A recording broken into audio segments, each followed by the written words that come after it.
looking for a 2022 Pioneer RB215. Starting right in the back bumper here, you can just kind of reach in, pull that cap out of there. Inside of the back bumper, you're going to find your sewer hose. Take note of those, so if you're using the adapter here, they'll be hooking it up to your sewer system. And the hose itself, once fully extended, is about 20 feet long. Just keeping it stored in the bumper back here to help keep any sort of stench out of the unit, keep things a bit fresher, and that cap just presses back into place. Up the corner from there, you're going to find your cable and satellite inlet, so coax cable plug into there, fires up at your TV location. Around the corner and a step down, we'll get your sewer system down here, so you're just going to kind of press on that cap and give it a turn, and you can pop it on out of there. You get your gray valve on the left, black valve on the right. So black valve is going to be controlling your black tank. Black tank is going to be filled from your toilets. It's of course going to be your dirtiest water, so we'll dump that first. After that, you can then come to the gray. Gray tank's going to be filled from your sinks as well as your shower. Typically cleaner water. We'll dump that last to help keep that hose as clean as possible. If you ever lose track of the two tanks, just because those two handles are the same color, you do got the stickers right up top to signify. Right beside that, you got your city water connection. So water hose will just plug into there, turn on the water, and that'll pressurize the lines throughout the unit. Straight up from there is your outside shower. So as you pop that open, you can just grab the shower head there, pull that on out. You get about a 3-foot hose, standard head. Hot and cold water, so if the dog's out getting muddy, you can spray him off before he goes inside. That little holder right there, you're just gonna line up to that, kind of press it into place until it clicks, and you can close it right back up. Right beside that's your power inlet, so you're gonna pop that open. In the bottom corner, you're gonna find a little notch there. It's gonna line up with this notch here. Press those in together, give it a little 1/8 turn, that'll lock it into place, and then you get the threaded collar in the back there to really lock it down. Following the cord back, you're going to find a standard 30 amp end there. Most campsites are going to have that. You can plug straight on in and you're good to go. We do also provide you with a 15 amp adapter, so if you're looking to plug in at home to charge your batteries or run your fridge, you got the power to do so. Right inside the slide here, we've got a vent for your fridge, one up top and one down below. So they are just vents and service ports, nothing really back there for you to worry about. Making our way down the side, we get one end of your storage compartment here. So as you pop that open, you get a little finger on the side there, it just holds it open for you. Inside of here, you'll find your water hose. Inside of that water hose is that park adapter I was telling you about. So your 30 amp cord into there, 15 to a standard outlet. All of your manual overrides right here with it. So you get the little 3/4 inch end right there. So that's gonna be for your front tongue jack. We'll show you that in a minute. Actually, sorry, this will be for your front tongue jack. Not sure why they give you the 3/4 inch. This one here is gonna be for your slide as well as for your stabilizer jacks. So you do have electric stabilizer jacks. On the other side of the unit, you got your switch for them. There's a little rod on the end there, so if your battery were to die, you can attach that manual override over that and still run your stabilizer jacks up or down. And lastly, just inside of the corner up on the wall is a little light in there. Right down below that's kind of your tire pressure monitor sender, I believe. Yep. So we're on the way to the front. You get your battery box right here. So as long as you're plugged into that short cord in the back or your 7-pin into your tow vehicle, that battery is charging for you. There's 2 knobs there. If you loosen them off, push them back, you can open it up and you get access to your propane tanks. In the video, I'll pull this right off. I'll show you in the back there your changeover. So it is currently red, just letting us know we've got no propane in the system. The arrow is pointing over here. We'll open that tank up and it'll go green, letting us know we've now got propane there. If it were to go red while you got that tank open, it's just letting you know that tank's now gone empty. At that point, you're just gonna close it off, flip the changeover over to the other side, and run off with that tank while you get the other one filled. And like I was saying, in front you get the power tongue jack here. So on the left, up is up, down is down. On the right, you get a little light switch, turns on that light in front there. This little rubber plug, if you pull that out, you do get access to that manual override. So if your batteries were to die, you can still run it up and down. Around to the other side, get the other end of your storage compartment here. So same figure holds that guy open. Just open storage, get the same sort of light up on the wall, just on its own switch. Kind of down from there, we got these switch for your stabilizer jacks. You just press and hold extend, and that stabilizer jack makes its way down. Now they do just equalize, they don't level the unit, so you're just gonna have to use them to stabilize them.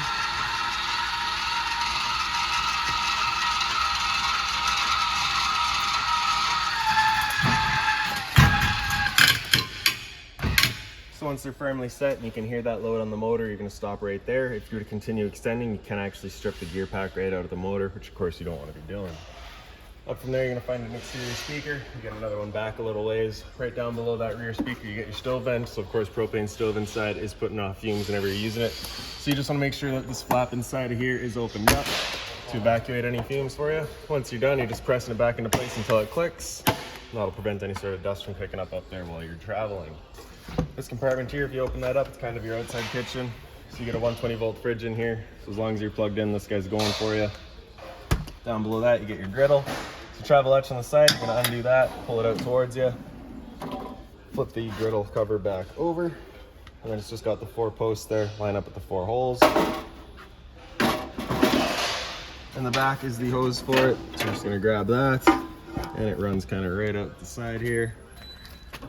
And then right down underneath, you get your quick connect for it. So you're just gonna pull that dust cap out of there, making sure that valve is kind of closed off, pushing that quick connect collar back, attach your hose, lock it into place, and then you get the the valve there. You can then open up. That valve is kind of an added safety, so with it opened up, you cannot undo that quick connect. At the stove, you're gonna press that knob in, and just rapidly turning it past the light until it fires up. So it'll just have to clear all the air to the propane lines. Once it does, you can see she gets going. Once you're done, you're gonna turn it back up to off, let it cool down, take the griddle top, flip it back over. Of course, making sure it's clean as well, all right? And then down underneath, you're gonna close off the flow of propane, undo that collar, pull your hose on out of there, and basically just winding it up back here. And slide it back away. One thing I did miss here is once you've got it open, there's the little latch in the back there, just so you can lock it so it's not slamming itself shut.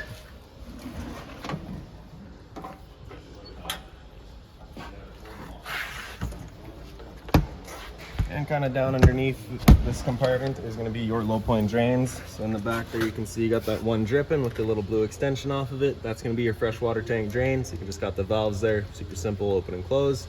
And then the 2 up top here are going to be your low point drains. So those are for your water system to drain that out. So if you're leaving the unit for a while and you don't want your water going stale or stagnant, you can just drain it out before you leave, or before winterizing the unit, you can drain it all out. So you're gonna, before you go pumping the antifreeze through. Beside that, you get a geofire protected outlet. Down below that is a cable and satellite outlet. So if you're looking to have TV outside, you got the power to do so. Right beside that's your black tank flush valve. So you may notice over time after having gone and dumped your black tank, your monitor panel is still reading 1/3 or 2/3, whatever it may be.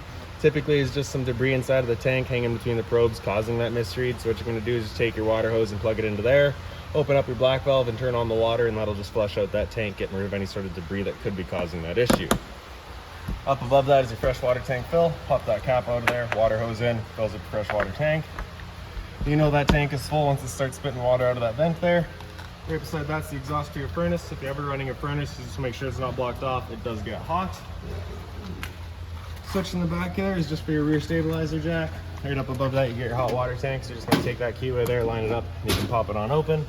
All your controls for turning this guy on are just inside of the unit. Before you ever turn it on though, you just want to hit this relief valve right there. Make sure that shot of water comes out.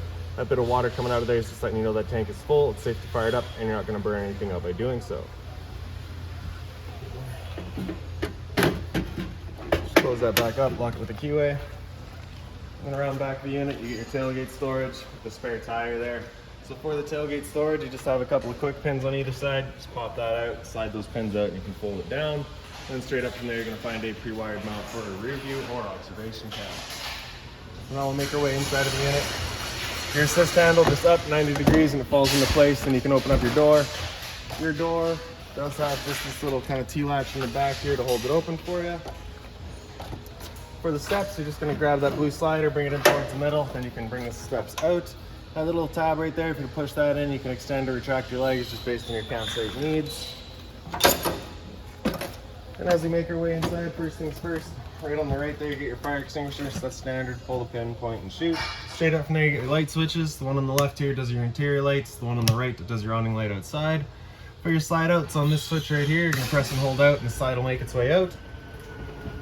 Once that slide's fully extended, we're going to hear a couple of clicks from the motors, letting us know they've reached their stall. Once you hear that, you're going to let go of the switch.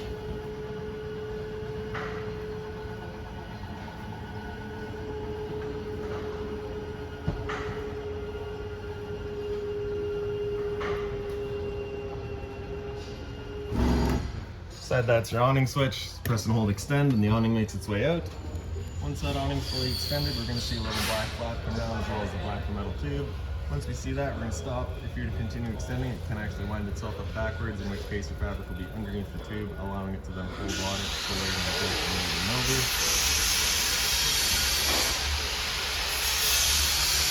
There's the flap and there's the tube, so we'll stop right there. Now if it were to start raining, it's of course going to hold some water anyways. What you're going to do is grab either arm, front, or rear, and you're just going to pull straight down on it. And you can see that changes the pitch of the awning out at the head, allowing water to then run off. Now if you like that angle better because it does give you more shade, you can do the same thing with the arm up front. Before you bring it back in though, you just want to make sure these arms are back out straight and fully extended, just so you're not running the risk of bending anything. Then we'll press and hold the track, the awning will make its way back in. Again, you're just going to watch to make sure that your fabric's over top of the tube.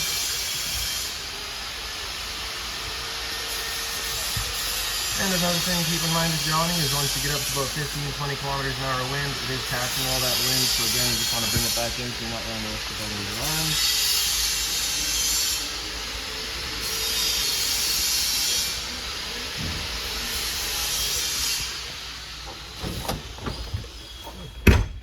So right inside the entrance, you get your closet space here as well. A little bit on the right, a bit more on the left.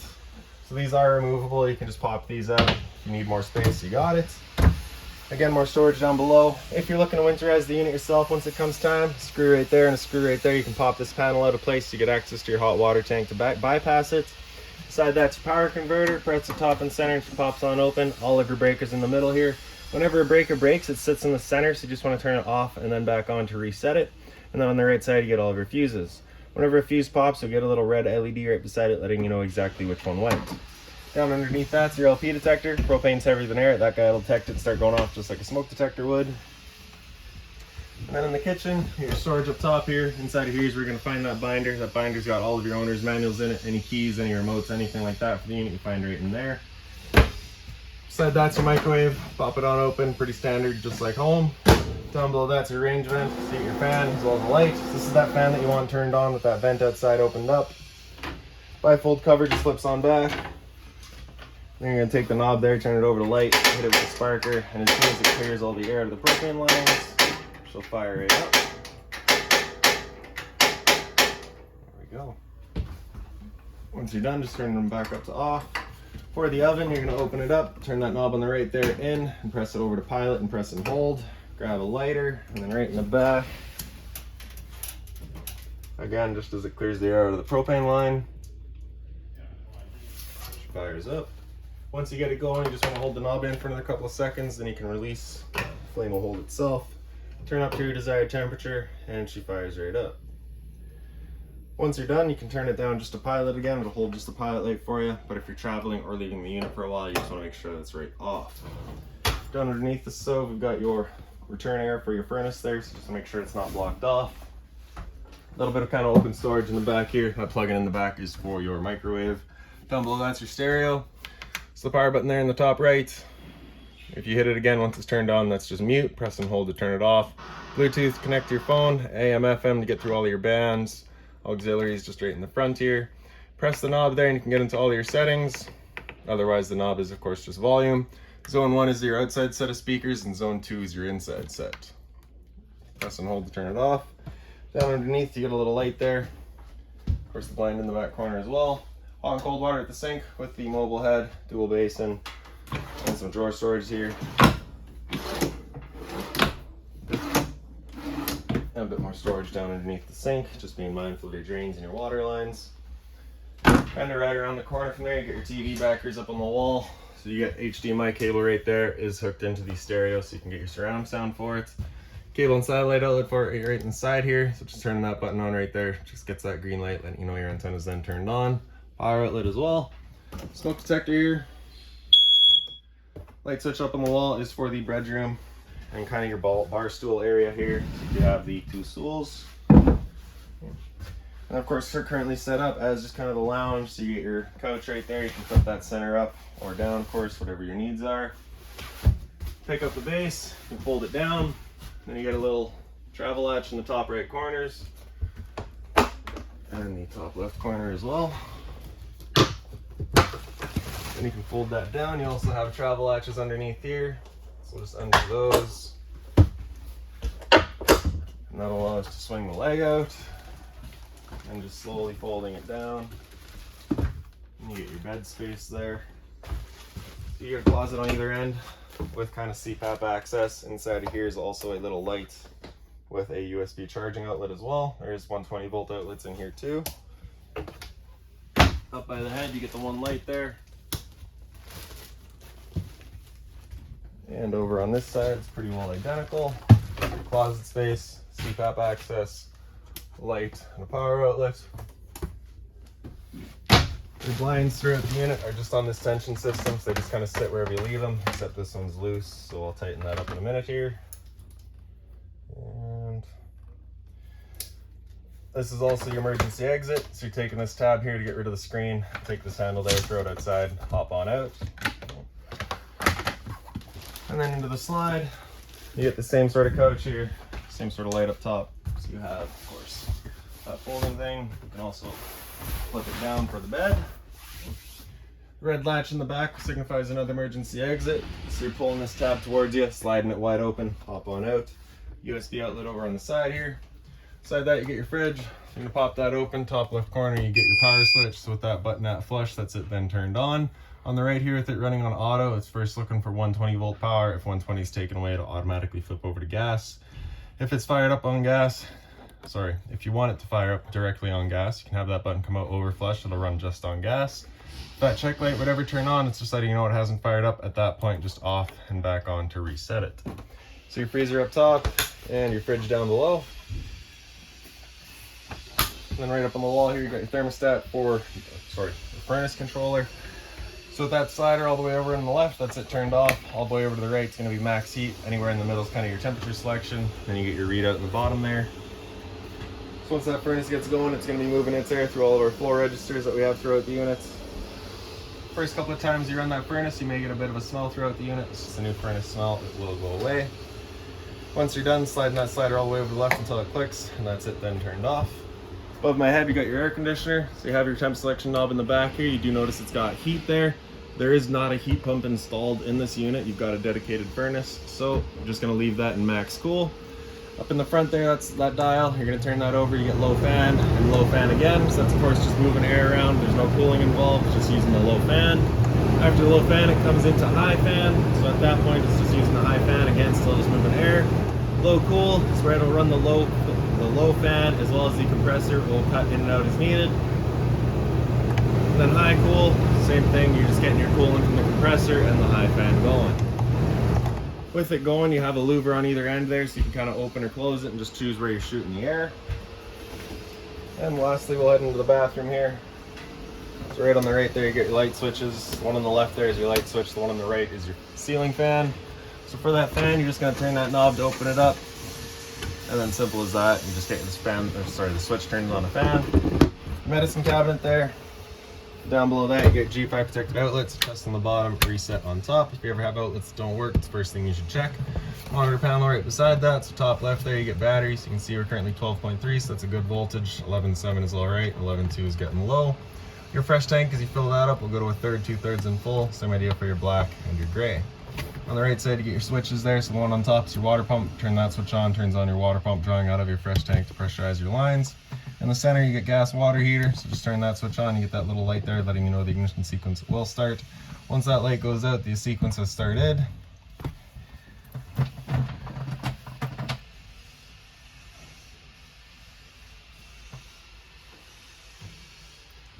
And it'll try to fire up 3 times. If after the 3rd try it hasn't fired up, that light's gonna come on and stay on. At that point, it'll be going outside, hitting the reset button. So sat right here, you can hear the whir of the flame, click of the igniter, we know that tank is good. And then in the bottom corner, we get your water heater and electricity. So just turn that switch on, fires it up with power. Hot and cold water at the sink, bit of storage down below it, just being mindful of your drains and your water lines. In the shower, you just get your travel latch front and center there, and then doors just slide on open. Hot and cold water, of course, the standard hidden hose. A little bit of storage in the back corner here. And then your toilet just flips on up and you get your flusher just over on the right side there. And that is about it for this little guy. So if you've got any other questions on the unit, please feel free to give us a call, 204-237-7272.